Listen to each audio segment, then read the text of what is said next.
Assalamualaikum teman-teman sekalian. Perkenalkan, saya Muhammad Al-Arabani dari Fakultas Kedokteran Universitas Nahdlatul Ulama Surabaya. Pada kali ini saya akan menjelaskan tentang prinsip fundamental yang terdapat pada etika kedokteran.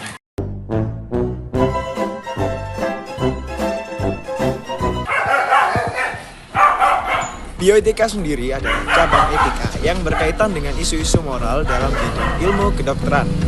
Terdapat 4 prinsip fundamental dalam bioetika yang menjadi landasan untuk mengatasi dilema moral. Kita sebagai dokter harus melayani pasien dengan mengikuti prinsip-prinsip yang telah ada dalam etika kedokteran. Prinsip yang pertama adalah 1. Autonomi. Nah, prinsip ini membahas tentang pentingnya menghormati kemampuan individu untuk membuat keputusan medis tentang diri mereka sendiri.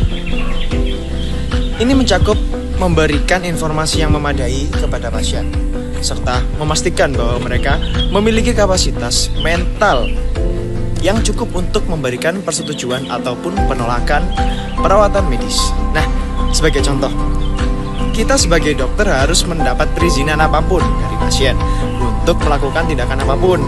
Dan sebaliknya juga, pasien juga memiliki hak untuk menyetujui dan menolak tindakan apapun dari dokter.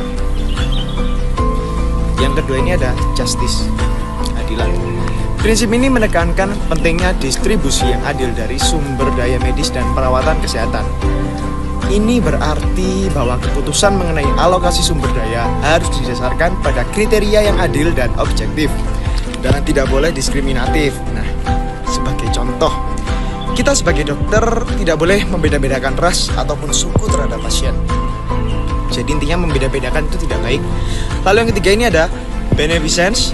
Prinsip ini mengutamakan tindakan yang memberikan manfaat terbesar bagi individu, diri berdiri, atau masyarakat. Hal ini sering berarti memaksimalkan kesejahteraan pasien ataupun masyarakat secara keseluruhan. Dengan contoh, kita sebagai dokter melakukan tindakan apapun seprofesional mungkin dan sebaik mungkin, sehingga pasien merasa senang dengan tindakan yang kita lakukan. Lalu yang keempat ada non-malfeasance. Prinsip ini mendorong untuk tidak merugikan pasien ataupun individu lain dan untuk menghindari tindakan yang dapat menyebabkan kerusakan ataupun cedera.